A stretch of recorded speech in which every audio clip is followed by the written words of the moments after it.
internet Diaspora bi TV ñu ngi leen di nuyu di leen dalal bu baax ci seen chaîne préférée comme ça su ne rek information bu amee seen site da leen koy déplacé wu ñëw seet si ñëw laajte le pourquoi du comment tey nag dañu ñëw seet si gi nga xam ne mooy Ahmed Suzanne Camara nekk membre syndicat des enseignants de l'APR moom nag lu tax ñu seet si ko bokk na ab vidéo bi nga xam ne viral na ci la toile ñu gis ab déclaration bu mu ci def vidéo bi ndax moom la kenn du ko naataame wante it moo yooyu lan moo ko ci poussé dinañ ci xuus dinañ ci waxtaan loolu lépp ak aussi li nga xam ne mooy enseignants yi seen tolluwaay ak li fi jotoon a xewul grève baag yooyu yëpp dinañ ci dugg ci deuxième partie bi mais dañ koy nuyu rek dalal ko ci Diaspora bi TV ñu ngi lay nuyu monsieur Camara. maa ngi lay fay bu baax waaw donc di nuyu caméraman bi d'abord ak képp ku ñuy seetaan. donc ak groupe bi yëpp seen groupe bi donc di rafetlu lool ngeen déplacé wu fekk ma fi ma nekk donc pour jël sama xalaat voilà donc képp ku ñuy seetaan képp ku bokk APR maa ngi lay nuyu di jiital le président de la République di nuyu képp kuy jàngalekatu APR ak koo xam ne aussi maa ngi moom ñoo bokk syndicat ak képp kuy jàngalekat. ñun tamit ñu ngi lay fay bu baax di rafetlu aussi nga nangul ñu invitation bi malgré que gis nañ agenda bi ak sollicitation ci côté presse bi mais aussi gis nañ disponibilité bi di la ci gërëm di la ci jaajëfal bu baax aussi wante dañu gis vidéo bu viral vidéo bi kenn du naataambale ne yow la ndaxte gis nañ carrément sa image mais tey kàddu yi ñu ci yëkkati lan moo ko jublu lan moo la motiver kàddu yooyu nga yëkkati ko. waaw donc kàddu yooyu boo xoolee vidéo la. waaw vidéo bi aussi dama doon tontu ma nit vidéo boo xam ne Ousmane Sonko moo ko def alors waaw Ousmane Sonko mooy vidéo bi mu def di wax ne dafay mobiliser 200 000 personnes donc ku si nekk na jógee sa kër wala sa gox sa région wala sa département sa commune bu ko defee ñu dajaloo Dakar dem déloger le président Macky Sall c'est-à-dire dem fekk ko palais wala fekk ko këram Mermoz donc jëlee ko fi. alors ma ne nag loolu ñëpp xam nañ ne kàddu yu diis la loolu kenn rafetlu ko même yéen la presse bien que acculé wu leen ko trop mais xam ngeen ne sénégalais yëpp xam nañ ne donc loolu du kàddu yu mu war a yëkkati surtout moom stature bi mu am député la ba pare nekk maire ba pare di yóotu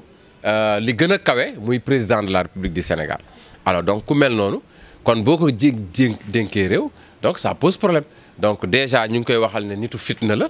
donc moom xaste saaga manipuler wax lu dul dëgg inventé alors donc kon kooku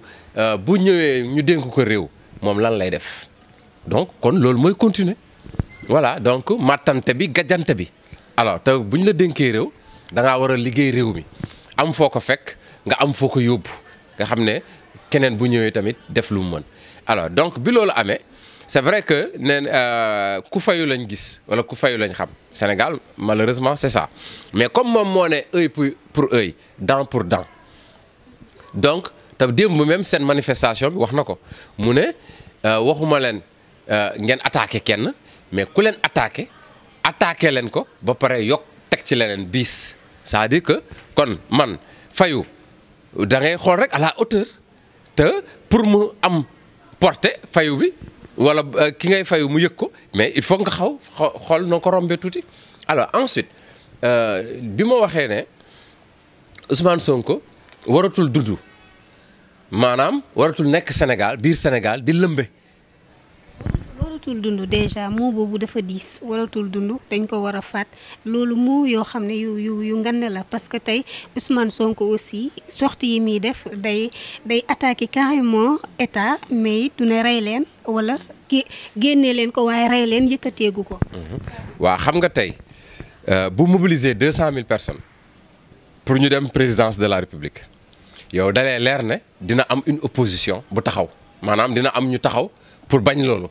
moo xam ay militants APR la moo xam force de l'ordre dina am daal jaxasoo mais foofu reyante mën na fa nekk forcément dina am ñu ñàkk seen bakkan alors te li ñu jógee nii ci mois de mars bi moom ci plaisir personnel am la xaar ba xaaju guddi mu am couvre-feu mu dem pour satisfaire son libido feebar ci sa foofu ngay fajoo nañu waxante dëgg feebar kay ku feebar kay xam nañ foo war a dem hôpital yaa ngi fi clinique yaa ngi fi alors foofu ñaata nit moo fa dee 14 morts 14 morts moo fa dee alors si 14 morts yooyu ba léegi kenn xamul kan moo leen rey seen famille ñàkk ñu teg ko fan ndax Ousmane Sonko te boobu ba léegi depuis mois de mars loo wax rek mu ne deuxième vague loo wax mu ne bu fi rassemblement amee même démb sax wax na ko bu fi rassemblement amaatee kooku di denc ay millions ci këram dem leen fa. donc ça veut dire que moom il faut que loolu amaat te loolu bu amaatee ay dee day am ñu si ñàkk seen bakkan léegi pourquoi moom muy woote fitna boo xam ne nit ñi dañ siy ñàkk seen bakkan moom du ñàkk bakkanam njabootam kenn du si ñàkk seen bakkan. léegi ñu war ko bàyyi à chaque fois muy théoriser loolu di imposer cette terreur là moo tax ma ne comme moom mooy woote dee loo xam ne pour nit di ci dee mais moom moo war a njëkk a dee moom la ñu war a moo war a ñàkk bakkanam moom comme ça nit ñi am jàmm parce que c'est ça la vérité. déet parce que loolu boo ko waxee day mel ni soit am na loo xam ne ñu ngi koy waajal wala am na loo xam ne ñu ngi koy ruuta mbàlle wante tey est-ce que sa taxawaay doonu toon nga woo jeunes yi ci à la non violence pas que kii dafa war a dee wala kii dafa lakkal nit ñi mais stratégie politique la ah parce que ku ci nekk soo bëggee dara da ngay teg sa stratégie politique di nga ŋàññ di nga xaste et tout peut-être xaste bi mun ngeen ko cee fekk si ci autre manière wala it ngeen indi yeneen message yoo xam ne du bokk ak message yu daa war a dee nañ ko rey. waaw mais xam nga ci mois de mars bi boo xoolee moom rek moo doon wax chaque jour mu def conférence. point de presse sax la doon def du def conférence de presse ndax conférence de presse mooy ñu lay poser ay questions mais day ñëw def point de presse wax lu ko neex manipuler créer ay mobiliser profiter ci di mobiliser nit ñi ba li xew am boobu ñun kenn waxul ñu ne président moo ñu tere ñu wax waaw mais loolu nag buñ ko seetaanaate muy nekk di waxaat di manipuler opinion bi di wax lu ko neex di def lu ko neex mais li fi xewoon moo fiy xewaat loolu nag la ñuy bañ mais ñun suñu sago mais day nekk un débat civilisé nga wax ne Macky Sall li mu fi waroon defu ko fi santé bi am na problème éducation bi am na problème flambée des prix comprendre nga dëkk yu amul ndox dëkk yu amul courant waaw ñu ne Macky Sall def na fi lii bi mu fi ñëwee lii la fi fekk ñaata hôpitaux la fi fekk ak yokk na fi ñaata hôpitaux ñaata salle de classe ñaata abri provisoire donc yooyu la Sénégalais di xaar ak nan lay jàppale askan bi comme ni mu koy defee nii avec les 46 milliards bi Covid bi amee aussi effort yi mu def ak gouvernement am nan lañ mën a defee ba baisser les prix des denrées ak nan lañ mën a def ba yokk salaire yi par rapport ak pouvoir d'achat bi donc ñun tey ci loolu la ñuy xaar askan bi ndax loolu la ñuy falee dañ ñu wóolu dénk ñu réew ñu war ko yore ci yorin bu am solo mais nag koo xam ne il passe tout son temps à faire de la politique mais dina am ñu ko tontu xam nga Macky Sall tontu ko xam nga saaga ak xaste Macky Sall defu ko te il est accédé au pouvoir donc kon moom dafa war a gëm ne du saaga ak xaste ak wax ju ñaaw moo lay jox réew wala wàcc ci mbedd mi déedéet wax ak nit ñi programme vision ngay def say stratégie et puis wàcc sur le terrain wax ak nit ñi Macky Sall dafa wër Sénégal Ousmane Sonko kañ la wër Sénégal musul wër Sénégal diggante Ziguinchor la nekk ak Dakar nag def les 46 départements man mi Amathou Suzanne Camara xam nga duma dara ànd naa ak Macky Sall def les 46 départements man politiquement ak Youssou Touré ak ñoom Abou Sow ñun ak ñoom Mbadou Bassa Sarr avec le réseau des enseignants de la paix def leen au moins 2 fois le tour du Sénégal man syndicalement sama waa syndicat ñu ngi may dégg Aliou Kandé Awa Cheikh Samb Penda Diop ñoom Aminata Diop xoolal jigéen ñi su ma daan dem benn jigéen mooy nekk ci ak man ci ginnaaw kenn ku góor nekk ci kanamu oto bi ñuy wër Sénégal def leen ko ñaari yoon donc man mii rek nga xam ne duma dara 4 fois ou 5 fois def naa les 45 départements avant ñuy nekk 46 départements donc kon affaire bi loolu la mais du toog fii di appeler à la violence di nappaate di xëbalaate te yow du mujj fenn. tey kàddu yi yaa ngi ciy xaar ñu porté la ci plainte wala it da nga ko génnee noonu di am bravoure wala xaaroo ci plainte ndaxte gis nañ Cheikh Bara Dolly bi mu defee sortie bi moom instant bi mu ngi police. waaw loolu moom du ma bett man. waaw ma ne sëñ Bara Dolly li mu wax du ma bett parce que am na fu ma ko wax parce que man dafa nekk sama xarit moo tax du ma ko tudd mais li mu wax démb kenn waru ko wax c'est grave c'est extrêmement grave surtout que koo xam ne député nga alors man ñoom lu ñu mën nen ko def ñu ngi may menacer di dugg sama compte Facebook di ma wax di ma saaga di ma menacer menace de mort ay yu kenn xamul ba suma njaboot xam nga rek ku ñu nekk parce que dañuy gis ci Facebook bi ak message yi ñu may woo wala di woo koo xam ne xam naa ko xam nga wala ku ma jege pour ñu rapporter ma yu mel noonu. alors bu ñu porter plainte aussi y a pas de souci ma dem wujji ñuy wax ne aussi man it war nañ ma woo mais man ku ma woo. ndax ci réseaux sociaux yi bi ñu arrêté Cheikh Bara Dolly ñu ngi naan ne Suzanne Camara moom tamit foog ñu arrêté ko fu mu nekk. mais man maa sama kër. waaw yow ñoom ñi may wër mën nañ la ñi may wër mën nañ la laaj sama kër yow sama kër nga ma fekk. donc man aw ma ci problème li ma wax Ousmane Sonko wax na lu gën a garaaw Cheikh Bara Dolly sama waay dëgg la aussi li mu wax moo gën a garaaw donc aw ma ci problème suñ ma woowoon aussi aw ma ci benn problème suñ ma woowoon ma dem wuy ji parce que fii dëkk loi la. du ku neex wax lu la neex def lu la neex ça veut dire que dama nekk ci nguur dama war a def lu ma neex wala wax lu ma neex déedéet man damaa tontu waaye damaa tontu rek. tontu bi dafa diis. bon tontu bi yow yaa gis ne dafa diis wala waa ñi ànd ak Ousmane Sonko ñoom ñoo gis ne dafa diis. je suis neutre man damay laajte rek man ànduma ak Sonko ànduma ak état. man moom jàpp ma ne tontu bi diis na man dama jàpp ne j'ai répondu à la hauteur de l'affront. ni Ousmane Sonko attaqué sunu régime man dama xool lu tolloog loolu daywaay bi ma fexe delloo leen ko. léegi nag affaire bi loolu la. Ousmane Sonko moom xam nga moom 74 la judd man aussi je suis né dans les années 70 alors sama morom la sama maas la ñoo bokk génération ragaluma ko tey ragaluma ko ëllëg Macky Sall ragalu ko tey ragalu ko ëllëg amul APR yow ku la ragal ak ku la faale. xëbalaate nga fi nekk nappaate yow sax da nga amul fit Ousmane Sonko sax fi boppam dafa amul fit man maa la wax ne Ousmane Sonko amul fit loo wax ñu tontu la man de boo waxee ma tontu la Macky Sall nag yabalu ma Macky Sall waxuma ma saaga kenn waxuma ma xas kenn waaye ku ko saaga ma saaga la ku ko xas ma xas la.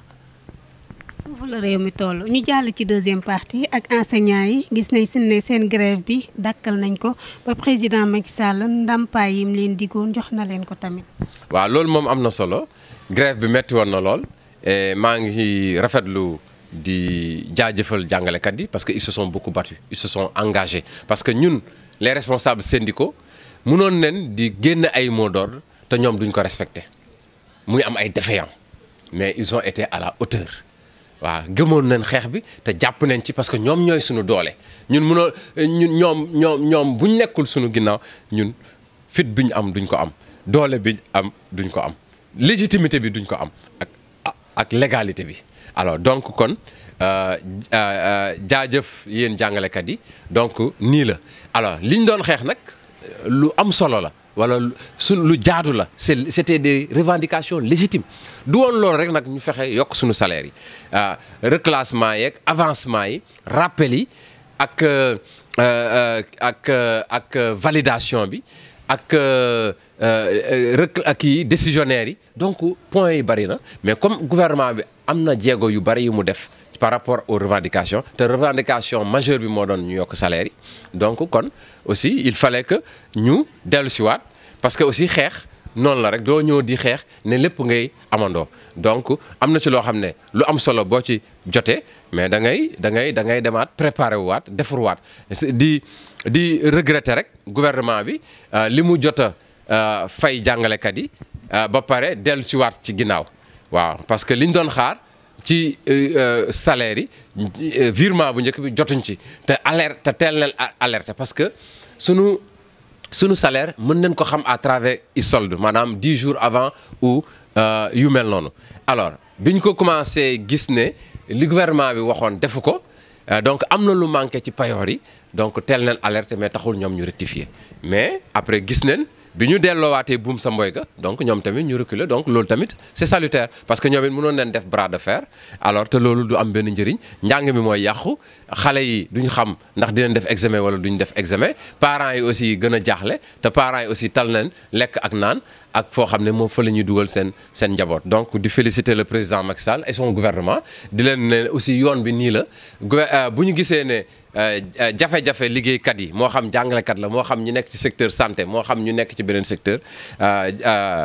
les revendications sont légitimes donc dañ leen fi teg pour loolu c'est vrai que laaj loo xam ne waroo ko laaj wala lu mënul nekk aussi loolu ñun xam nañ ko en tant que syndicaliste mais bu ñu demee ba jóg rek c'est parce que am na lu ko waral. kon tey jii mun nañ jàpp ci deux camps yi mu nekk enseignants yi ak état ñu bañ a jàpp nag en otage élèves yi ci ay grève pour non-respect des engagements parce que à chaque fois le mot revient chaque année le mot revient non-respect des engagements ci deux camps yooyu yëpp muy état ak ñi nga xam ne aussi mooy enseignants yi ñu xool ci xale yi tamit yiy def examen bañ leen a déstabiliser surtout ñuy def bac BFEM CFEE ndax examen du tuuti. waaw tout à fait xam nga tey boo xoolee. Grève mooy lu mujj ci jàngalekat bi ci travailleur bi ci syndicaliste bi parce que boo xoolee ñun dañu am ay revendications yi aussi duñ tëb rek def revendication dañ koy saytu bu baax xam ne ndax lii jaadu na wala jaadu na ak wut ay arguments yuñ ko défendre te boo xoolee toujours dañuy def ay conférence de presse di altu xam nga wala ñu def ay marche wala ñu def ay sitting loolu yëpp gouvernement bi dañu tàng xamu ba pare dañuy def préavis de grève préavis dina def 1 mois normalement boo defee préavis de grève l'autorité compétente daf la war a woo déglu la waxtaan ak yow xool ay solution mais loolu yëpp boo xoolee du am dañuy dem ba commencer sax di grève di def débrayage def grève totale mais xoolal gouvernement bi du réagir mais il faut que mu dem ba 1 mois 2 mois ba ñu xam ne composition yi commencé na menacé wu wala année bi commencé na menacé ñu commencé di réagir pour essayer de sauver l'année aussi loolu baaxul fekk on a déjà perdu beaucoup d'heures yoo xam ne duñ ko mën a rattraper alors que bu grève amul sax pour ñu def respecter quantum horaire bi yombul te quantum horaire bi aussi dafa am solo surtout les classes d'examen. tàggoo kontaan nañ ci waxtaan bi. waaw man tamit kontaan naa c'est vrai que tey épuisé naa lool comme ni nga ko waxee j'ai été très sollicité par la presse peut-être xam naa actualité bi moo ko waral alors donc te tey dama wooroon damay woor les lundis et jeudi sant yàlla di ñaan lépp lu ñu ci ñaan rek mu nangu alors donc tey gis nga ngeen ñëw fekk ma dog ba pare. waaw donc voilà ma amaat tuuti batterie donc yéen it kontaan naa ci déplacé bi te soo leen ma waxoon aussi ma ñëw it fekk leen fi ngeen nekk donc dama fay ñëw voilà donc daal maa ngi tàggu sénégalais yëpp waaw donc di leen wax ne rek man président Macky Sall laa gëm waaw mu jox ma dara ñàkk ma jox dara mais xam naa ne fonk na ma fulaal na ma ak yooyu donc du question que prestige wala nomination wala privilège mooy tax nga ànd ak nit parce que ba may ànd ak moom mu ngi ci opposition boobu la gënoon metti te le pouvoir bi fi nekkoon amul lu ñu deful pour ma ànd ak ñoom alors donc affaire bi gëm-gëm la détermination la ak yooyu te luy sa wërsëg kenn mënu la ko xañ. internet yi naan nañ la jël si tamit. waaw yow xanaa da ngaa bëgg ñu jël si ma. damay tenir en compte commentaire internet yi ci réseaux sociaux yi parce que automatiquement Bara Dolly bañ ko jëlee rek commentaire yi. kon Touba lañ ko fekk. Maris lañ ko jëlee kon jotul ñibbi Touba sama waa ji tey non dinaa ko seeti bu fa naree yàgg quoi waaw donc internet yi donc man xam nga loolu moom mënu ma cee wax man ragaluma ku ma jël si mais nag su fekkee yoon la ñu jël si ba aw ma ci benn problème moi j'ai fait la prison plusieurs fois voilà donc loolu jarul sax ma koy wax je suis le seul ku bokk àndandoo ak Macky Sall à faire la prison commissariat yi. waxaale ma ko même Koungheul fa ma dëkk la nuit du samedi au dimanche premier tour samedi Macky Sall di ñëw samedi Abdoulaye di ñëw Koungheul dimanche Macky Sall di ñëw Koungheul la nuit du samedi au dimanche ci kaso bi laa fanaan donc Rebeuss xam naa ko ni mu mel donc man foofu dafa mel ni sama kër la waaw man moom buñ ma yóbboo ci kaso bi waaw damay nelaw xëy na waa xam nga Guy Marius chance bi am mooy tey la réseaux sociaux yi gën a développé ak médias yi mais su fekkoon man samay temps la konoon lii bu am loolu laay am maanaam ni mu duggee ci kaso man musuma toog 6 mois te dugaluñ ma ci kaso bi donc commissariat HLM commissariat Dieuppeul commissariat Parcelles commissariat bi nekk ci Médina bi foofu donc bu Koungheul donc Rebeuss yooyu yëpp def naa ko. kon xam nga man kon foofu bu ma fa demee je pense que noppalu rek laay def sama njaboot nag peut-être xëy na ñooy am problème lu ñu dépense lu ñu lekk ak lu ñu naan mais samay mbokk ñu ngi fi ak samay xarit waaw xam naa ñoom dinañ ñëw rek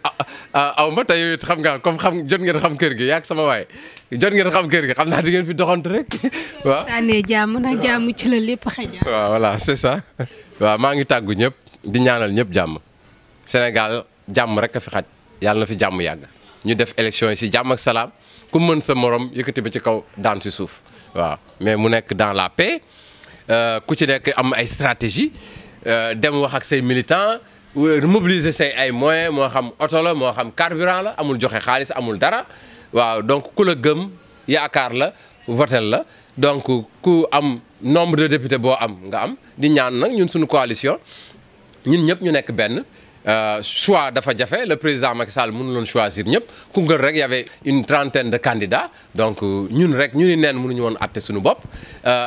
plénipotentiaire yi président yónnee woon aussi mënuñ ñoo atte donc il fallait que ñu am arbitre et le seul arbitre c'est le président de la République donc li mu dogal ñun ñëpp ñu tënku ci futteeku ñun ñëpp donc liggéey bu ko defee ñu may jox ko majorité à l'Assemblée nationale.